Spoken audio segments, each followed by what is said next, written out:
अगर कोई हमारा भरोसा तोड़े तो हमें उसको धन्यवाद करना चाहिए, क्योंकि वो हमें सिखाता है कि ज़रूरत से ज़्यादा भरोसा आत्मघाती होता है।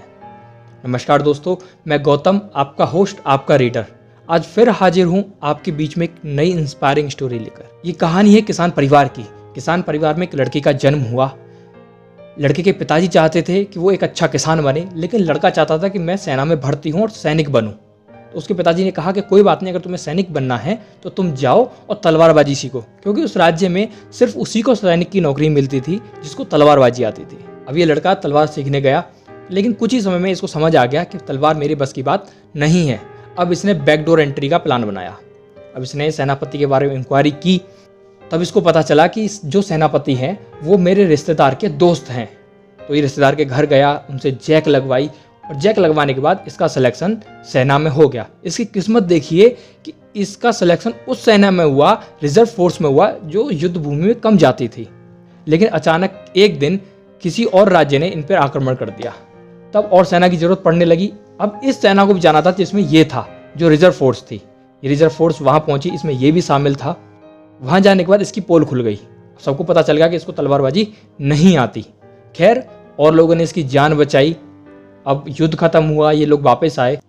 महल में आने के बाद अब इसको सेनापति के सामने हाजिर किया गया और सेनापति से कहा कि आपने इसको किस बेस पर सेना में रख लिया, इसको तो तलवार चलानी तो छोड़ो, पकड़नी तक नहीं आती।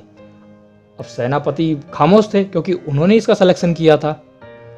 अब सेनापति ने झूठ मूठ का नाटक करते हुए, झूठ मूठ का गुस्सा करते हुए कहा कि जाओ, मेरी निगाह के सामने से दूर हट जाओ, आज से तुम सेना का हिस्सा नहीं हो, आज से तुम्हारी यहाँ कोई जरूरत नहीं है, दरबार पे खड़े रहो, तुम वहाँ वही नौकरी करोगे।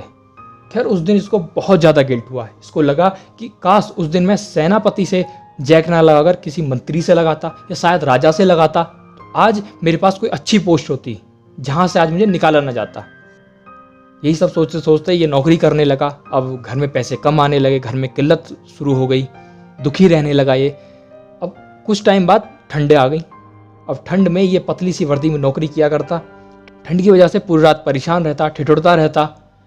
एक दिन अचानक राजा साहब उसी दरवाजे से अंदर जा रहे थे जिस दरवाजे पर ये दरबान था।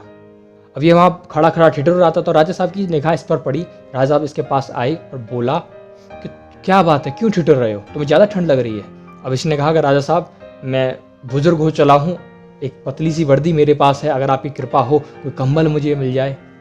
राजा साहब बड़े दयालु आदमी थे। अब उन्होंने प्रॉमिस किया कि हाँ, मैं अंदर जाता हूँ महल में और तुम्हारे लिए कंबल भेजता हूँ। राजा साहब बिजी आदमी थे, वहाँ जाकर बिजी हो गए, ध्यान से निकल गया और सो गए। सुबह जब राजा साहब उठे तो उन्हें समाचार मिला कि वो दरबान जिसको आप रात प्रॉमिस करके आए थे कि मैं तुझे कंबल भेजता हूँ, वो मर गया। और राजा साहब को बड़ा गिल्ट हुआ। राजा साहब ने कहा कि चलो, मैं उसकी लाश के पास जाना चाहता हूँ। वो वहाँ गए। उसकी लाश के पास एक चिट्ठी पड़ी हुई थी।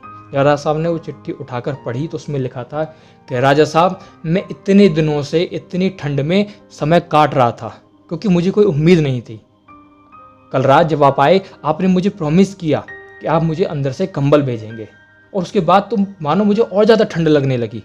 मैं अपने आप को कमज़ोर महसूस करने लगा, और अब मेरे प्राण निकलने वाले हैं सिर्फ आपकी वजह से, क्योंकि मैंने आपसे ज़रूरत से ज़्यादा उम्मीद लगा ली। ये छोटी सी कहानी हमको सिखाती है, कभी भी किसी से ज़्यादा उम्मीदें मत लगाओ। अगर कुछ करना है अपनी लाइफ में, जो कुछ भी करना है, आपको अपने बलबूते पर करना है।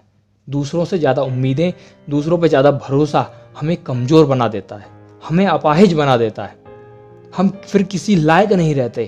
तो इसीलिए अपने बल पर, अपने हिम्मत के सहारे, सिर्फ अपनी हिम्मत के सहारे कुछ कर दिखाइए ऐसा कि दुनिया आपको सलाम करे। इसी के साथ जल्दी मिलते हैं नेक्स्ट वीडियो में। तब तक के लिए अपना और अपने परिवार का ख्याल रखें, दूसरों की मदद करते रहें, दुआएं कमाते रहें। Thank you so much. जय हिंद, जय भारत।